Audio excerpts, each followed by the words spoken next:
Buenos días, hermanos. Esperemos que no se nos apague la computadora,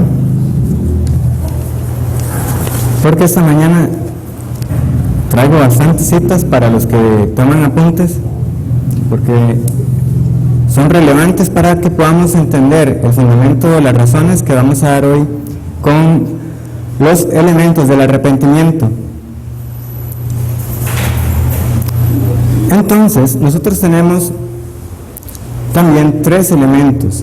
Así como nosotros hablamos de tres elementos en la fe, nosotros tenemos tres elementos en el arrepentimiento y son similares, es decir, un elemento intelectual, un elemento emocional y un elemento volitivo o de la voluntad, solamente que difieren en cuanto a su objeto. Recordemos que había una distinción entre algunos autores que estudiaban primero el arrepentimiento porque lo veían como el sentido negativo de la conversión y la fe como el sentido positivo. ¿Por qué el sentido negativo del arrepentimiento? Porque este tiene su relación con el pecado y la vida anterior, y la fe en un sentido positivo porque su objeto está en Cristo y la vida que sigue en Él. Entonces, con esto dicho, nosotros tenemos el primer elemento, el elemento intelectual, que viene a ser un cambio de visión. Como tenemos ahí la definición, es un reconocimiento de lo que es el pecado y la afrenta cometida contra Dios. Y asimismo, con ese reconocimiento también viene un entendimiento de quién es Cristo y el derecho que Él tiene para gobernar nuestras vidas. Es decir, la persona comprende lo que es el pecado. Si no, ¿cómo se va a arrepentir de él? En el sentido emocional, es un cambio de sentimiento. Aquí es donde viene a entrar ese papel de que es un abrumador pesar, una tristeza que la persona va a sentir por el pecado. Y de nuevo, como concluimos la semana pasada, no es que la tristeza en sí sea arrepentimiento, pero hay una tristeza que es para salvación, que llevará al arrepentimiento.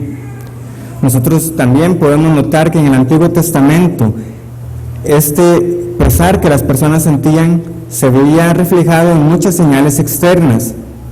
Principalmente nosotros leemos de que se ataviaban, que se vestían de cilicio y de ceniza, los símbolos de luto. Es lo más común que nosotros leemos, pero ahorita vamos a ver una más de que se rasgan las vestiduras, de que se rapaban. Pero recordemos, es algo interno, a diferencia de lo que la Iglesia Católica enseña de hacer una penitencia visible a las personas. Esa tristeza es realmente algo que viene sentido, y entonces lo que las personas hacían al vestirse diferente, al raparse, era porque lo estaban sintiendo de veras, no porque lo hacían y con eso dar una falsa apariencia de piedad. Tenemos también el elemento volitivo o de la voluntad, y es el cambio de propósito, que es quizás el sentido con el que más vienen las palabras que vamos a estudiar. Es un cambio de dirección. Si usted siente pesar, si usted ya entendió lo que es el pecado, usted va a dar un giro radical en sentido contrario. ¿Por qué? Porque es una transformación de la voluntad. No solamente que uno desea dejar el pecado, es que realmente va a luchar para dejarlo, y de que uno va a rendir entonces esa voluntad a Cristo. Entonces dice acá, el arrepentimiento genuino inevitablemente da por resultado un cambio de conducta. Recordemos cuáles fueron las palabras de Juan el Bautista. Dad pues frutos dignos de arrepentimiento. Y que entonces fue lo que las personas hicieron, inmediatamente preguntar, ¿yo qué tengo que hacer? Yo que soy soldado, yo que soy publicano, yo que soy X persona. Y Juan daba ejemplos que no se limitaban a ello, pero les decía cómo deberían entonces comportarse si realmente iban a producir frutos dignos de una vida que se había arrepentido del pecado cometido. Eso nosotros lo leemos en Lucas 3, del 8 al 14. Ahora, viene el estudio de las palabras originales. Vamos a estudiar primero el hebreo. Y hay dos palabras principales que nosotros tenemos traducidas como arrepentimiento cuando nosotros leemos nuestras Biblias en español. Ahora, la herramienta que tengo para hebreo es un poco más limitada, entonces lo que yo estaba buscando era en sí la palabra arrepentimiento. Recordemos que es posible que otras frases también estén usando esa expresión y quizás no la haya percatado. Como algunas sí las encontré, pero no todas. En general, nosotros le llamamos más de 40 veces la palabra arrepentimiento. En algunos casos es la palabra chub y en otros casos es la palabra nakam. O nokam es una variante que ahorita vamos a leerla. Entonces, ¿cuál es el primer caso que nosotros vemos con esa palabra? Vamos a Génesis capítulo 6.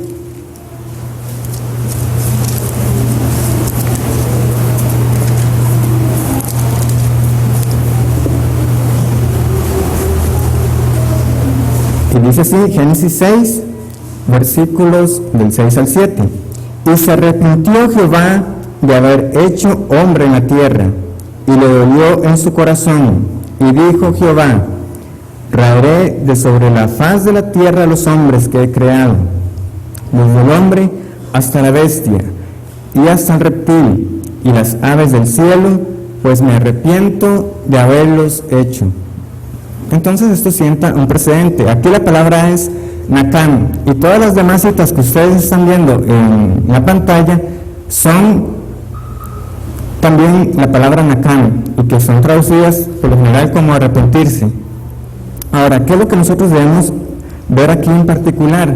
Esta primera palabra se refiere más como una tristeza, una lamentación, no es un arrepentir como vamos a ver en el sentido que se usa la palabra chub.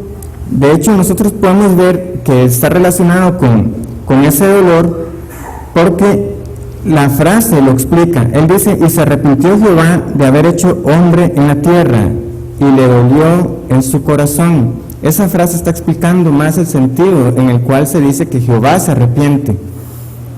Y de nuevo, vamos a revisar algunas de las citas entonces que tenemos ahí para que veamos ese uso. Por ejemplo, Éxodo 13, 17.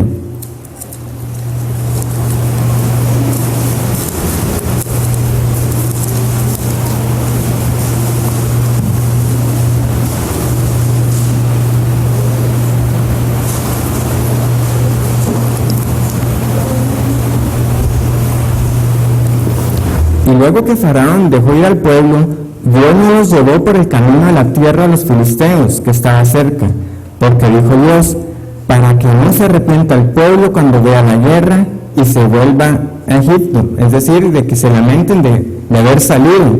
No era un arrepentimiento de un dolor por lo que estaban haciendo. Es como cuando uno dice, no, aquí es mejor cambiar lo que estaba haciendo y devolverse. Pero vemos también el capítulo 32.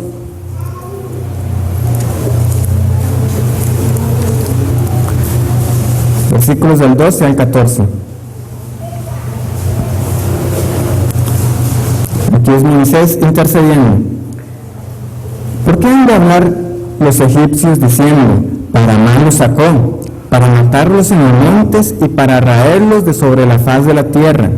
Vuélvete del ardor de tu ira y arrepiéntete de este mal contra tu pueblo.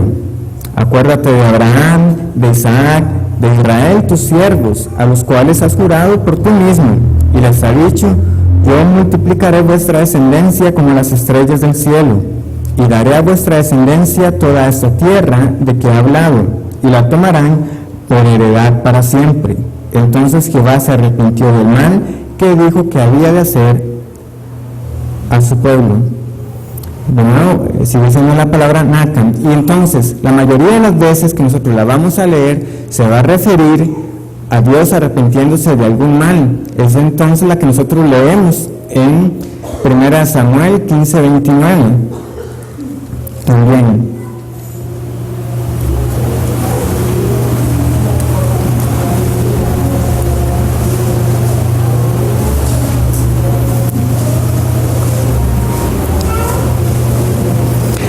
Además, el que es la gloria de Israel no mentirá ni se arrepentirá, porque no es hombre para que se arrepienta. Entonces, la misma palabra que estamos nosotros leyendo, de que Jehová se arrepiente, nosotros la vemos usada también para decirle que Jehová no es hijo de hombre para que se arrepienta. De nuevo, es que hay que entender en el sentido que se está usando, y es una manera para que nosotros como lectores humanos podamos hacernos una idea de qué fue lo que sucedió, que de nuestra perspectiva es como que Dios se hubiera retractado de hacer algo y que eso le ocasionaba cierto dolor, como nosotros leímos en Génesis. Y de nuevo, todas las demás citas que ustedes ven ahí son usadas en ese sentido. Cada vez que la leemos también en Jeremías va a ser la palabra Nakan, en Amós, también en Jonás, también en Zacarías, y vamos a leer la de Oseas porque esta es la variante, que es la palabra Nocan, que están relacionadas, pero para que la tengamos en cuenta.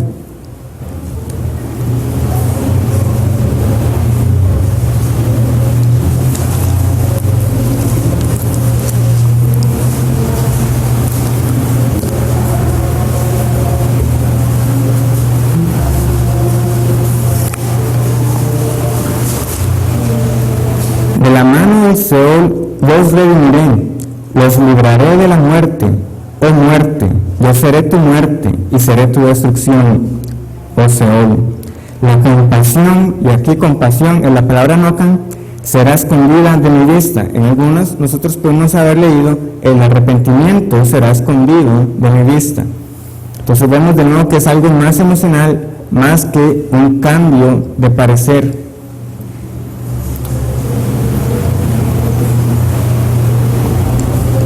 Ahora sí, viene la palabra Chub. Y ahora veamos con quiénes se aplica esta palabra. Primero de Reyes 8:47.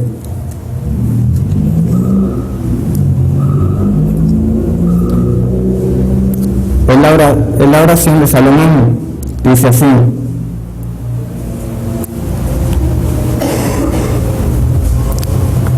y ellos volvieren en sí en la tierra donde fueren cautivos, si se convirtieren y oraren a ti en la tierra de los que los cautivaron, y dijeren: pecamos, hemos hecho lo malo, hemos cometido la impiedad. Aquí la palabra es si se convirtieren. Tenemos también Ezequiel 14:16.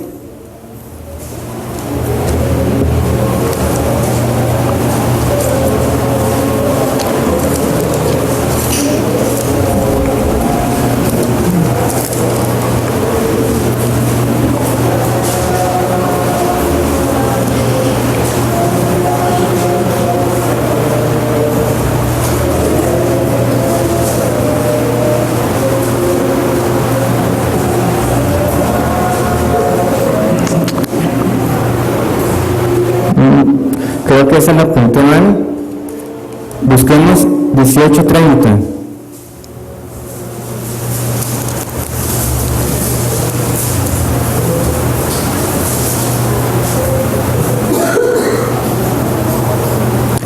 Dice así: por tanto yo os juzgaré a cada uno según sus caminos, oh casa de Israel, dice Jehová el Señor, convertíos. En algunos de nosotros leemos: arrepentidos y apartados de todas vuestras transgresiones, y no será la iniquidad causa de ruina. Ahora, es interesante porque Ezequiel está usando la palabra Chub, pero en 24:14 él dice: yo Jehová he hablado, vendrá y yo lo haré. No me volveré atrás, ni tendré misericordia, ni me arrepentiré según tus caminos, y tus obras te juzgarán, dice Jehová el Señor. 14:6. Es 14:6. Muchas gracias. En 14:6 nosotros también tenemos un mandamiento. Dice: convertidos y volveos. ¿Cuál es ese mandamiento? Está expresado con la palabra Chub. En 18:30 está usando la palabra Chub, pero en 24:14 está usando la palabra Nakan. ¿Cuál es el punto al que quiero llegar? Con una excepción, que es la que está ahí anotada, que es Joel, capítulo 2, versículos 13 y 14, Chub no es usada con respecto a Dios. es siempre usada con relación al hombre. Al hombre se le manda, no sé cómo, achullarse, a arrepentirse en ese sentido, pero no es usado para Dios. La única excepción es Joel, pero podemos entender por qué. Porque se está expresando de una forma más poética y está usando las dos palabras a la vez. Leamos ese pasaje para que entendamos la excepción. Joel 2, 13 y 14.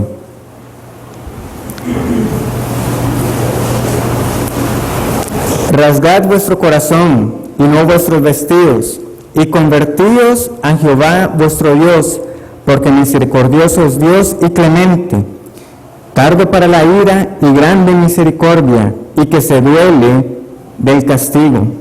Aquí, cuando se dice convertidos a Jehová, es la palabra chup. Ahora leamos el 14. ¿Quién sabe si volverá y se arrepentirá? Este volverse es chup y arrepentirá es nakam. Entonces, está usando las dos y es quizás la única excepción donde nosotros vemos, pero como por regla general nosotros podemos ver que entonces ese arrepentirse de Jehová es compartido entre los hombres y las personas con esa palabra nakam, pero chup no. Es a nosotros que se nos ordena volvernos del mal camino. Y el pasaje más claro que con ese uso es Isaías 55:7, una invitación clara del Evangelio. Isaías 55:7, deje el impío su camino y el hombre inicuo sus pensamientos y vuélvase a Jehová,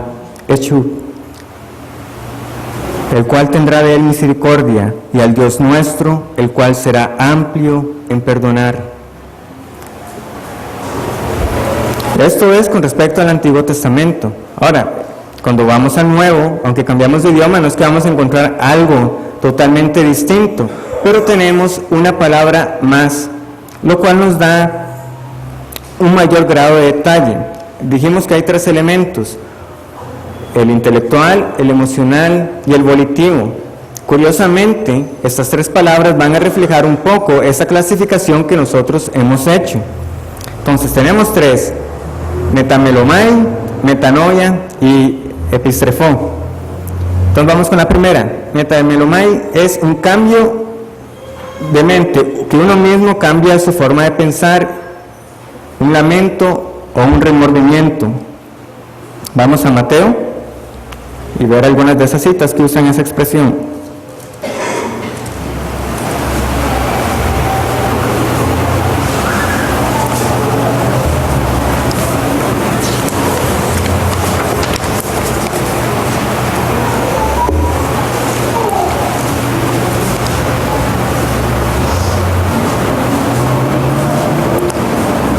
Dice,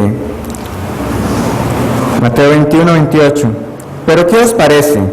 Un hombre tenía 2 hijos, y acercándose al primero le dijo, hijo, ve hoy a trabajar en mi viña.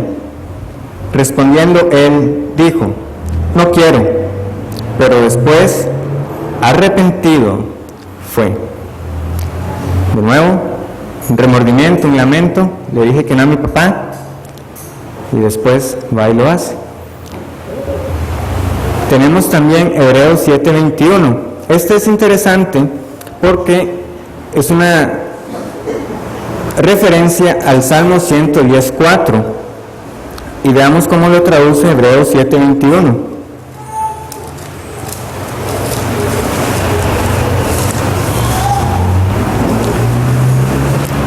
Dice, juró el Señor y no se arrepentirá. Tú eres sacerdote para siempre, según el orden de Melquisedec. Y si nosotros vamos al Salmo 110:4, esa palabra va a ser nakam. También tenemos este sentido de remordimiento y de tristeza en 2 Corintios 7:8.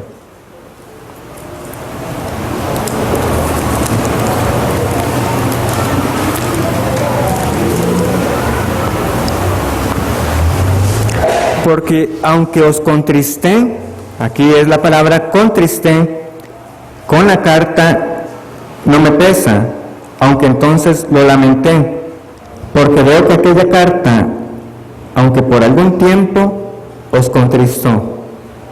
De nuevo les causó a ellos un pesar, un remordimiento. Tenemos la otra palabra, y es la más abundante, que es metanoia, más de 30 veces en el Nuevo Testamento. Y es esta la que se refiere al cambio de mente o propósito, y que nosotros vimos que algunos autores entonces pretendían decir de que el arrepentimiento era simplemente eso, un cambiar de uno con respecto a Cristo, que antes tenía una forma de pensar con respecto a Él, pero ahora ya cree en Jesús y ya está bien, ya cambió su forma de pensar. Pero no es la forma en que nosotros vamos a ver ese uso. Mateo capítulo 3, versículo 2.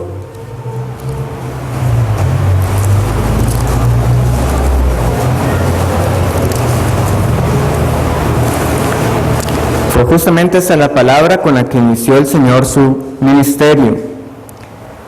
Y diciendo, arrepentidos, porque el reino de los cielos se ha acercado. De nuevo, si fuera solamente un cambio de pensamiento, el Señor no hubiera dado entonces todas las demandas que más adelante nosotros vamos a leer. Pueden ver ahí además otras citas, 4:17, 11, del 20 al 22, Lucas 13, del 3 al 5, Hechos 17:30, 20:26, que ya las hemos leído. Vamos a leer las que están en Apocalipsis. Estas son relevantes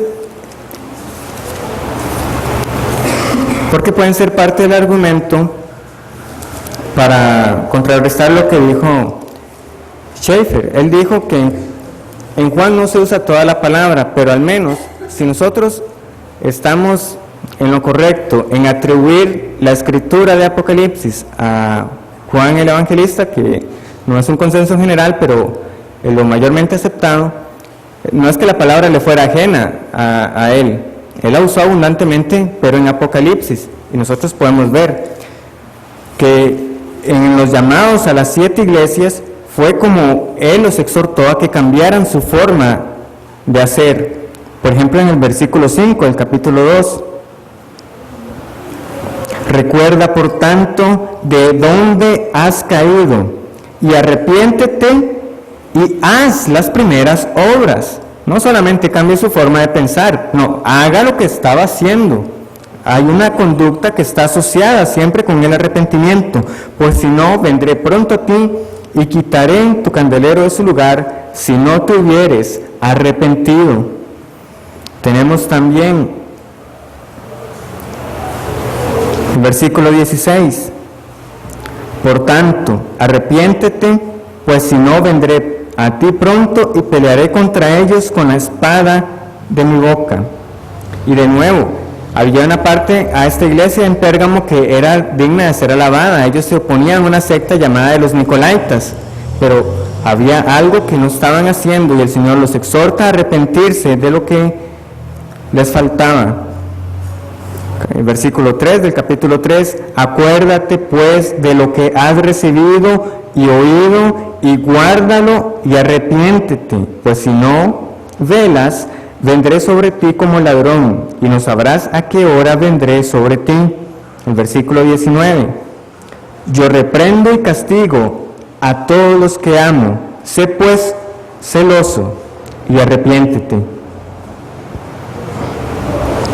Tenemos también el capítulo 9, versículo 20-21, dice, y los otros hombres que no fueron muertos con estas plagas, ni aun así se arrepintieron de las obras de sus manos, ni dejaron de adorar a los demonios y a las imágenes de oro, de plata, de bronce, de piedra y de madera, las cuales no pueden ver, ni oír, ni andar, y no se arrepintieron de sus homicidios, ni de sus hechicerías, ni de su fornicación, ni de sus hurtos. ¿Cuál era la señal de que no se habían arrepentido? Porque no habían dejado de adorar a sus dioses. De nuevo, hay una conducta asociada. La misma idea la vemos en el capítulo 16, versículo 9.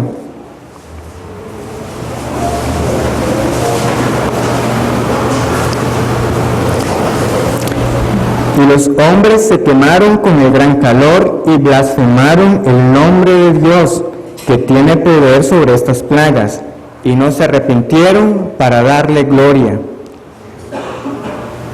Si le damos vuelta a la oración, el que se arrepiente le da gloria a Dios. Una señal de que alguien no es arrepentido, no le da gloria a Dios en las cosas que hace, y en particular en no arrepentirse de su maldad. Lucas 17:4.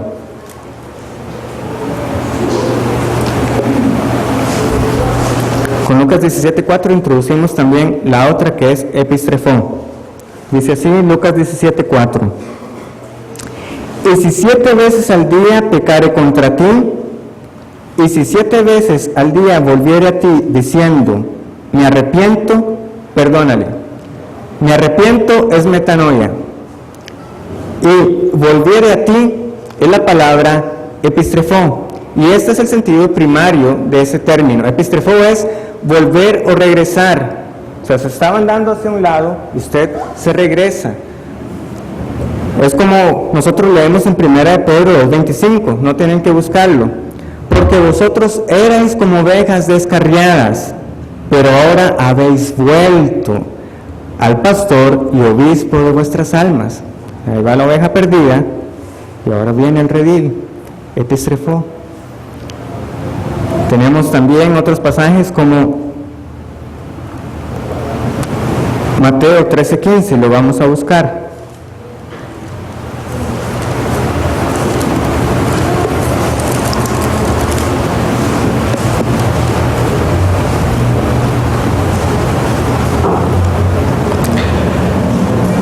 Porque el corazón de este pueblo se ha engrosado, y con los oídos oyen pesadamente, y han cerrado sus ojos para que no vean con los ojos, y oigan con los oídos, y con el corazón entiendan, y se conviertan, y yo los sane.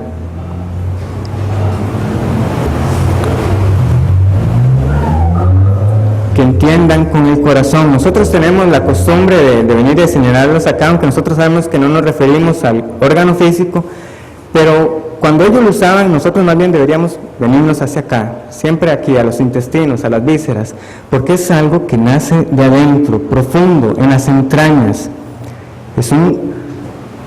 Cuando se apropia una verdad de esa manera, son esas verdades que usted dice, yo estoy dispuesto a morir por ella. No es simplemente, como les he dicho, yo no estaría dispuesto a morir porque 2 más 2 sea igual a 4. La verdad a mí me vale, si eso me va a costar la vida. Pero el sentido y ese regresar con el que uno es llamado en las Escrituras no es tomado a la ligera. Definitivamente no es tomado a la ligera.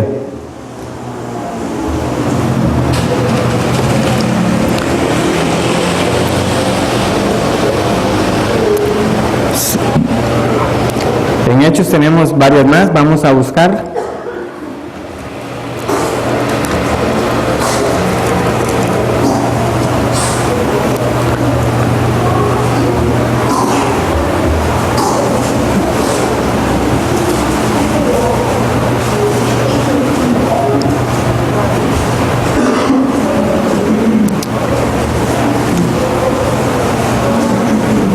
En el 11:21 nosotros leemos que las personas creyeron y se convirtieron. De nuevo, si fuera solo necesario decir que alguien creyó y ya está bien, con eso hubiera bastado. Pero nosotros vamos a leer muchas veces que las personas, además de creer, se volvieron al Señor. Es decir, había un reflejo en sus vidas de que en efecto habían creído. ¿Y cómo estaba esa evidencia demostrada? En que habían cambiado su forma de andar en esta vida. El caso de Agripa, que nosotros lo hemos visto muchas veces, nosotros podemos notar cómo Pablo dice que le fue mandado. En el 26:18, él dice que el Señor le ordenó para que abra sus ojos, para que se conviertan de las tinieblas a la luz y de la potestad de Satanás a Dios, para que reciban por la fe que es en mí, perdón de pecados y herencia entre los santificados. por lo cual, oh rey Agripa, no fui rebelde a la visión celestial, sino que anuncié primeramente a los que están en Damasco y Jerusalén, y por toda la tierra de Judea, y a los gentiles que se arrepintiesen, metanoia, y se convirtiesen, epistrefó, a Dios. Aquí se está reforzando, o sea, si era solamente ese cambio de parecer, porque Pablo está añadiendo que era necesario regresarse también. O sea, hermanos, ustedes espero que estén tomando nota de la cantidad de versículos que he traído para ustedes. Es que no podemos nosotros simplemente decir, con que entienda quién es Cristo está bien. No es así. Veamos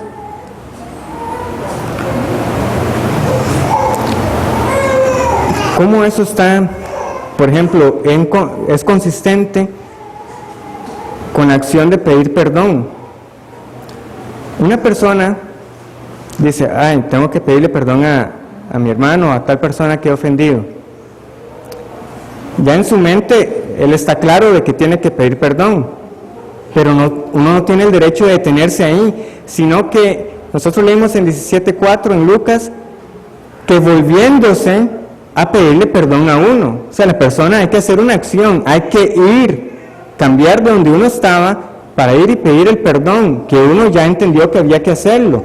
Es también la misma instrucción que Cristo nos da cuando uno iba a presentar la ofrenda ante el altar. Usted la va a presentar al altar, y si en ese momento usted sabe que hay un hermano que tiene algo en contra suya, ¿qué tenía que hacer? Dejar ahí mismo la ofrenda e ir y buscar al hermano y pedir perdón. O sea, usted podía estar y decir, tengo que pedir perdón, voy a ofrendar a Dios y luego voy y me arreglo. No bastaba con que usted en ese momento supiera que tenía que hacerlo. Era vaya y hágalo, y después venga y dé su ofrenda.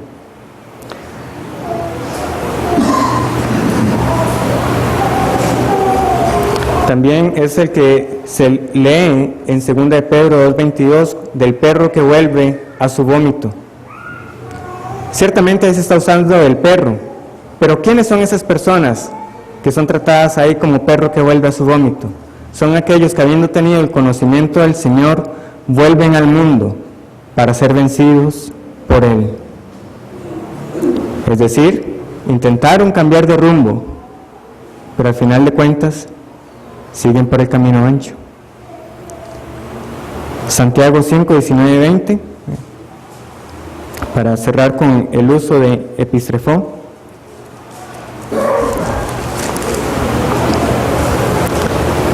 Hermanos, si alguno de entre vosotros se ha extraviado, alguien que se pierde, ha perdido su rumbo de la verdad, y alguno le hace volver, sepa que el que haga volver al pecador del error de su camino, salvará de muerte un alma y cubrirá multitud de pecados.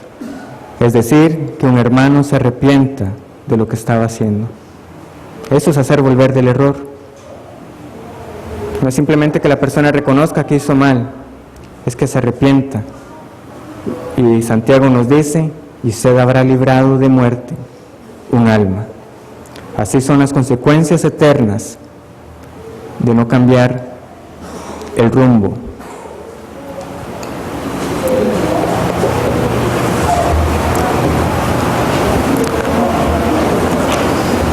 Muy bien. Ahora nosotros podemos desglosar un poquito más detallado esos tres elementos que les he mencionado y tener los ingredientes del arrepentimiento. Eso está basado en el libro de Arrepentimiento de Thomas Watson, y él nos habla de 6, y vamos a estudiarlos: la visión del pecado, tristeza por el pecado, confesión del pecado, vergüenza por el pecado, un odio por el pecado, y finalmente un volverse del pecado. Y nosotros podemos hacer la correspondencia. Esta visión del pecado es el primer elemento que estudiamos, el elemento intelectual. Los siguientes 4, una tristeza, confesarlo, una vergüenza y un odio, en particular el 2, el 4 y el 5, están relacionados con ese elemento emocional. Y finalmente, el volverse del pecado será el elemento volitivo, cuando la persona transforma su voluntad. Entonces, visión del pecado es reconocer, como nosotros lo vimos, y vamos a volver a 1 Reyes 8:46 al 49, porque las personas desde ese entonces ya entendían que eso era necesario.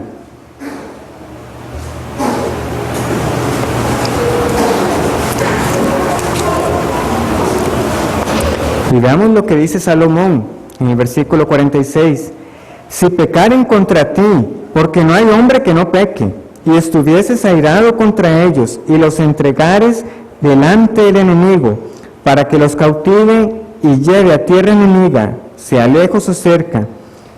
Y esta es la palabra clave. Y ellos volvieren en sí, en la tierra donde fueren cautivos, se convirtieren y oraren a ti en la tierra de los que lo cautivaron, y dijeren: pecamos, hemos hecho lo malo, hemos cometido la impiedad, y si se convirtieren a ti de todo su corazón y de toda su alma, en la tierra de sus enemigos que los hubieran llevado cautivos, y oraren a ti con el rostro a su tierra que tú diste a sus padres, y hacia la ciudad que tú elegiste, y a la casa que yo he edificado tu nombre, tú oirás en los cielos, en el lugar de tu morada, su oración y su súplica, y les harás justicia.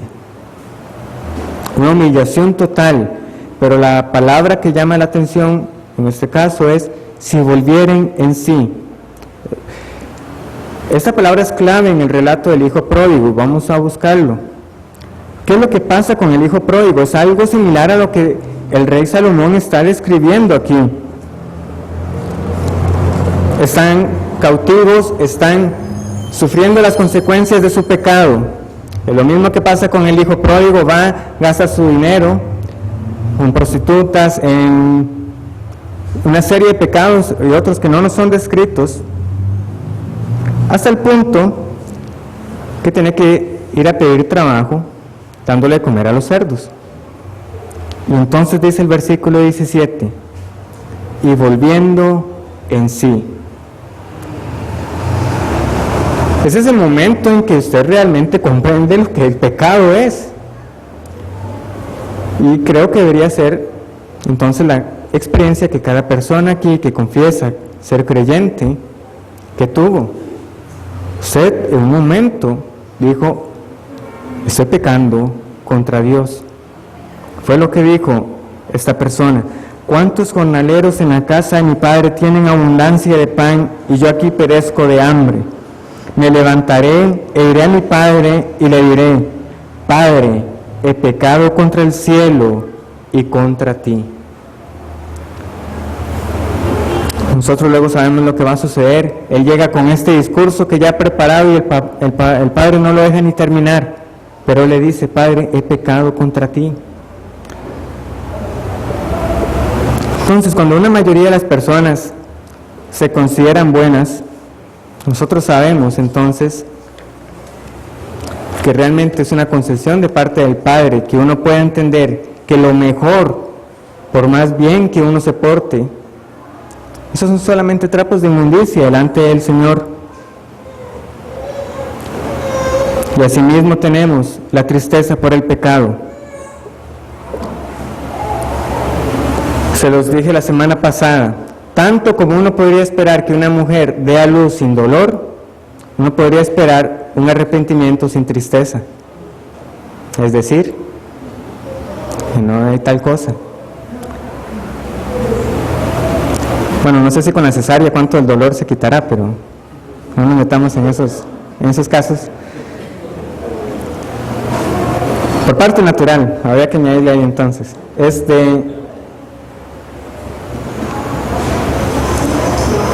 Ahí tenemos las señales externas, hermanos. Nosotros podemos leer de personas que serían el muslo, en Jeremías 31:19, que se rasgan las vestiduras, Esdras 9:23, en Isaías que se rapan,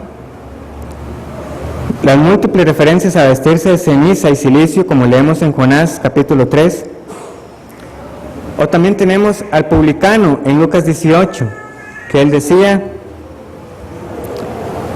Él estaba lejos, sé propicio a mí, pecador. No está de más el comentario, hermanos, de que tenemos una diversidad de señales. No es una señal en particular, como nosotros hemos visto que se puede volver una tradición, ¿verdad? Estar en un servicio y golpearse el pecho. Pero eso no vale nada si no viene de algo que realmente está pasando en el interior de la persona.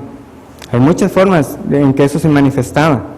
Hacer de una señal en particular no es muestra de nada. Pero vemos que sí, hay algo que pasa en las personas, pero primariamente es algo de carácter interno. Veamos el Salmo 32.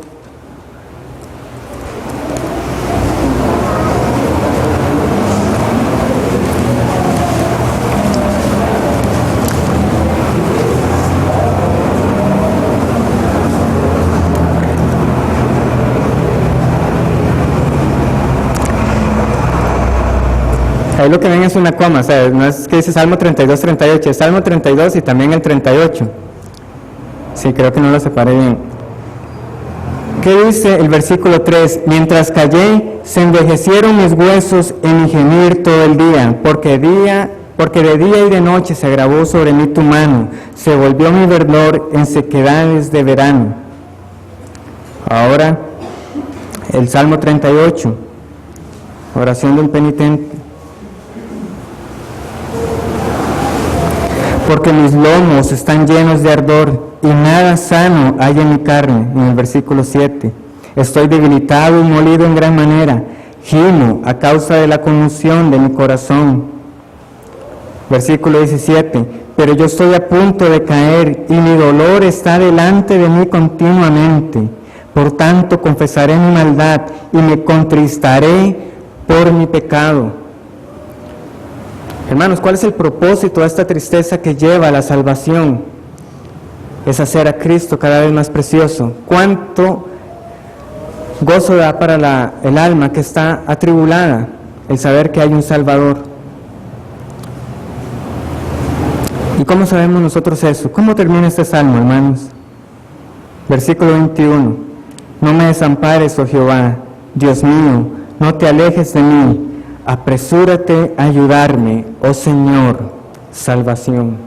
O como es el Salmo 32, mi pecado te declaré y no encubrí mi iniquidad. Dije, confesaré mis transgresiones a Jehová, y tú perdonaste la maldad de mi pecado. Y él entonces inicia el Salmo diciendo, bienaventurado aquel cuya transgresión ha sido perdonada. Esa misma tristeza que se siente por el pecado es una alegría inefable cuando ésta es perdonada. Entonces vemos que hay un propósito en esa tristeza, no es simplemente sentir remordimiento por sentirlo. Ese es el gran contraste que nosotros vemos en 2 Corintios 7, del 8 al 11, que la tristeza de este mundo produce muerte.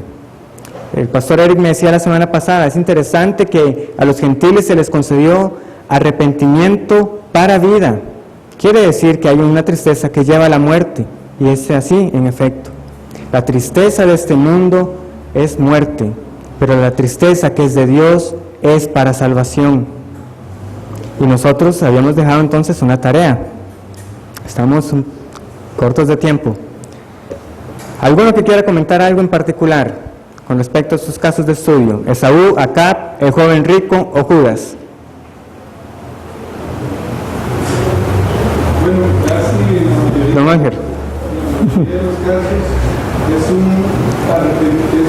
un pesar, un remordimiento, pero no es un arrepentimiento, como usted explica, volverse, acercarse de Dios. Doña María, ¿fue? Sí. Cada uno de ellos dice que si Dios tristeza porque había hecho como Judas por haber cegado al Señor.